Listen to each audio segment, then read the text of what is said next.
Hello students. In previous lecture we discussed about the IUPAC name of haloalkanes and halogens. And in this module we discuss about the preparation of haloalkane and haloarenes. How we can prepare these haloalkanes and haloarenes? First, from alcohol.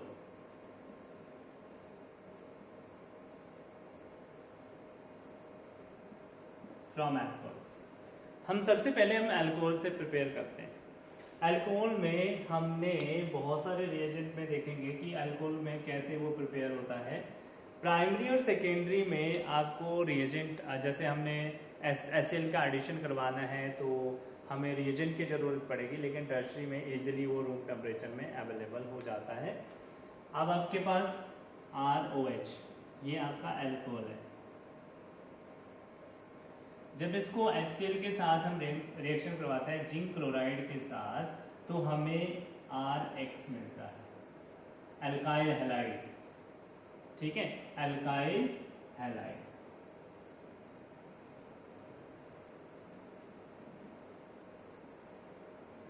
Alkyl halide की formation होती है. तो इस तरह से आपके पास RX is the alkyl halide या हैलोअल्केन्स हम जिसको बोलते हैं. आप इसको हैलोअल्केन्स भी लिख सकते हो.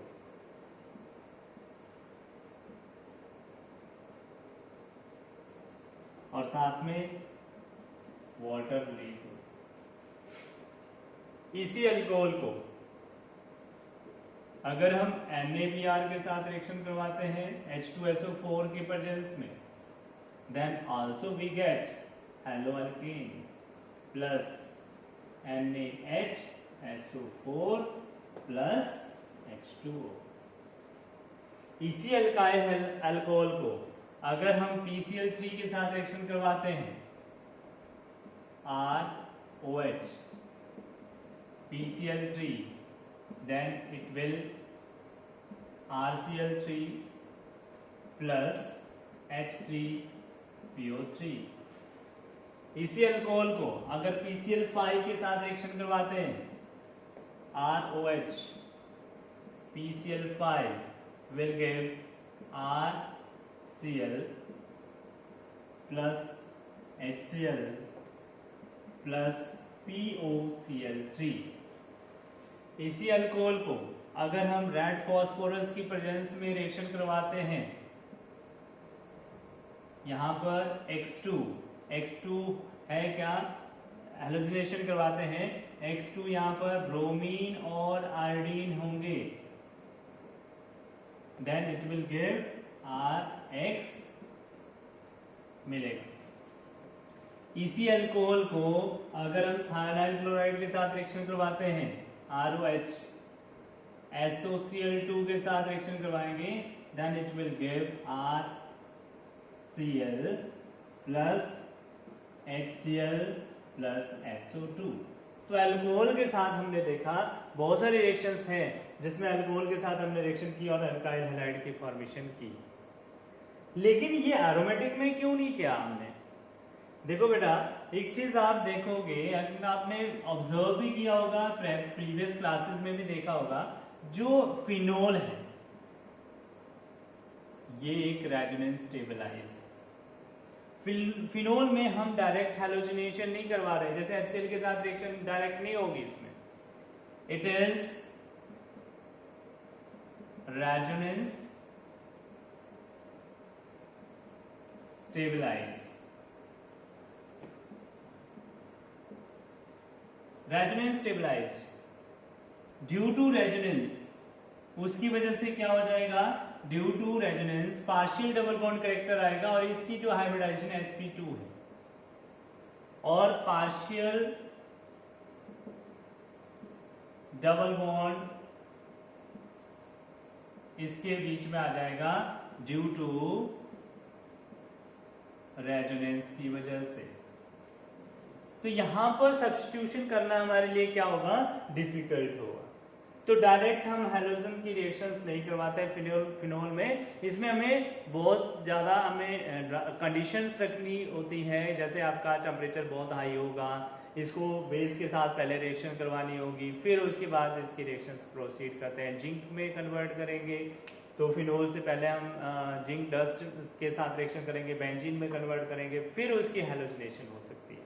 तो इस तरह से हम बोल सकते हैं कि बहुत सारे ऐसे कंपाउंड्स हैं जिसमें हम डायरेक्ट हैलोजिनेशन नहीं कर सकते।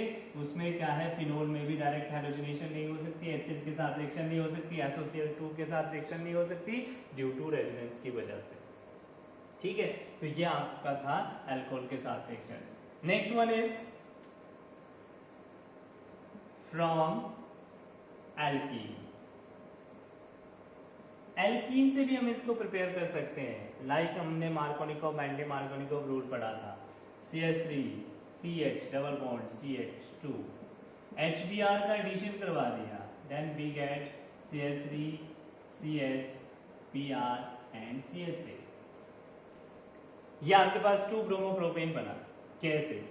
हमने इसका मैकेनिज्म पढ़ा था, HBr ब्रेक होता है किसमें, H positive plus Br negative में। ये हमने प्रीवियस क्लासेस में पढ़ चुके हैं कि मार्कोनिकोव रूल में क्या होता है, नेगेटिव पार्ट उस कार्बन के साथ जुड़ता है जिसके पास कम नंबर ऑफ हाइड्रोजन होंगे डबल बॉन्डेड कार्बन में, और पॉजिटिव नेक्स्ट जिसके पास ज्यादा नंबर ऑफ हाइड्रोजन होंगे। लेकिन सिर्फ डबल बॉन्डेड कार्बन को देखना है, इसको नहीं देखना है।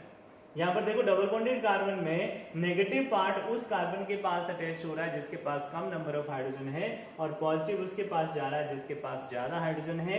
और इस तरह से जो आपका रूल बनेगा, इसे नाम दे दिया मार्कोनिकोव रूल, MR। नेक्स्ट, इसी में मैकेनिज्म में हमने देखा HBr ब्रेकडाउन का, इलेक्ट्रोफाइल की फॉर्मेशन की, जनरेशन ऑफ इलेक्ट्रोफाइल। फिर उसके बाद आपका क्या होगा, अटैक होगा एल्कीन के ऊपर, इलेक्ट्रोफाइल इसके साथ रिएक्शन करेगा, तो आपके पास फॉर्मेशन पर 2 पॉसिबिलिटीज बन जाती है। यहाँ पे 2 कौन कौन सी होगी, एक तो आपके पास CH3 CH2 पॉजिटिव, दूसरी आ गया आपके पास CH3 CH positive and CH3। Means एक आपका प्राइमरी कार्बोकेटायन बन गया, एक सेकेंडरी कार्बोकेटायन बन गया। तो आपको पता है कि secondary carbocation is more stable, तो प्रोडक्ट कौन बनाएगा, जो ज्यादा स्टेबल होगा। तो इसी बेसिस पे यह आपका सेकेंडरी कार्बोकेटायन,